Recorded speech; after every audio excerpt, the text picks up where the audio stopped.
سلامونه وخت مو په خیر. په ارزو کې د 1 بجې خبرونو ته ښه راغلاست. د اسلامي امارت د بهرنیو چارو وزیر په افغانستان کې د ملګرو ملتونو سازمان د مرستندویه پلاوي له مرستیال سره کتلي دي.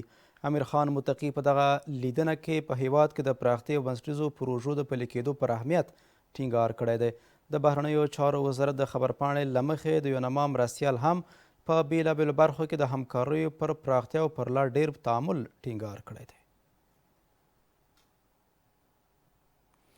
د بې پوله روغتیا پالانو سازمان د هیواد په سیویل کې په سخت خوارځواکۍ د اخته ماشومانو د شمیر زیاتېدو له کبله اندېښنه څرګنده کړې ده.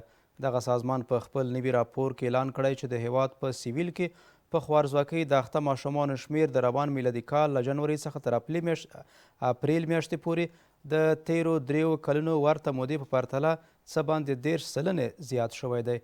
د بې پوله روغتیا پالانو سازمان دغه راز د افغانستان په سیویل کې د خوړو د وضعیت له خرابېدو څخه د مخنیوي په موخه د خوراکي برنامو څخه د ملاتړ لپاره له ځنډ پرته د بودیجې د تامین غوښتنه کړې ده.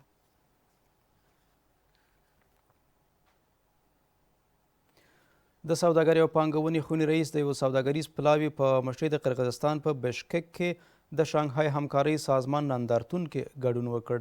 د سوداګرۍ او پانګونې خونې د خبرپاڼې پر بنسټ سید کریم هاشمي د دغه سفر په ترڅ کې د قرغیزستان، ایران، تاجکستان، روسیه او ازبکستان د سوداګرۍ خونو له رئیسانو سره د سوداګرۍ پراختیا، د خصوصي سکتور برخه کې همکارۍ او د پانګونې فرصتونو په اړه خبرې کړي دي.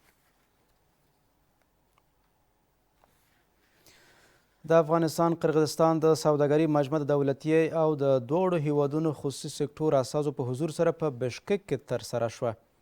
په قرغیزستان کې د افغانستان سفارت اعلان وکړ چې د دغه ناستې په لړ کې د افغانستان او قرغیزستان د سوداګرۍ شورا رامنځته کېدو په موخه یو هوکړلیک لاسلیک شوی دی. د خبرپاڼې له مخې دغه شورا ټاکل شوې ده د دواړو هیوادونو د سوداګرو ترمنځ د مستقیمه اړیکو د پیاوړتیا، د ګډو نوښتونو د همغږۍ او له اقتصادي پروژو څخه د پراختیا او ملاتړ برخو کې فعالیت وکړي.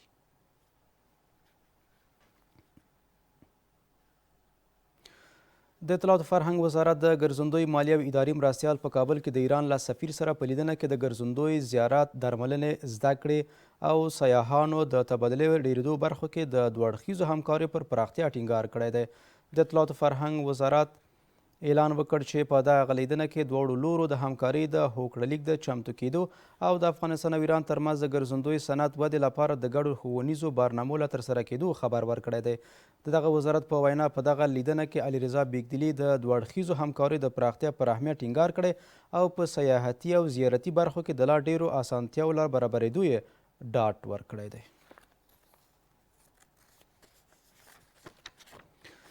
د احصایې او معلوماتو اداره د روان کال په لومړیو 3 میاشتو کې هیواد ته د څه باندې 8,000 بهرنیو وګړو تګ راتګ له ثبته خبر ورکړی دی. د دغه ادارې په خبرپاڼه کې راغلي چې د بهرنیو وګړو تر ټولو ډیر تګ راتګ د نیمروز، هرات، فاریاب، بدخشان او حیرتانو له لارو څخه ثبت شوی دی. د احصایې او معلوماتو ادارې د دغو یو شمیر وګړو د راتګ موخه د هیواد له تاریخي ځایونو څخه لیدنه یاده کړې ده. د جوزجان فاریاب په لویه لاره کې د یوې ترافیکي پیښې له امله 2 تنو ژوند بایللی دی. د جوزجان ولایت امنیه قومنداني رسنیز دفتر اعلان وکړ چې دغه پیښه د 2 وړو موټر د ټکر له امله رامنځته شوې ده او 3 تنه نور ټپیان شوي دي. د دغه پیښې لامل د موټر چلوونکو بې احتیاطي ویل شوې ده. د خبرونو پای تر بیا ښې چارې.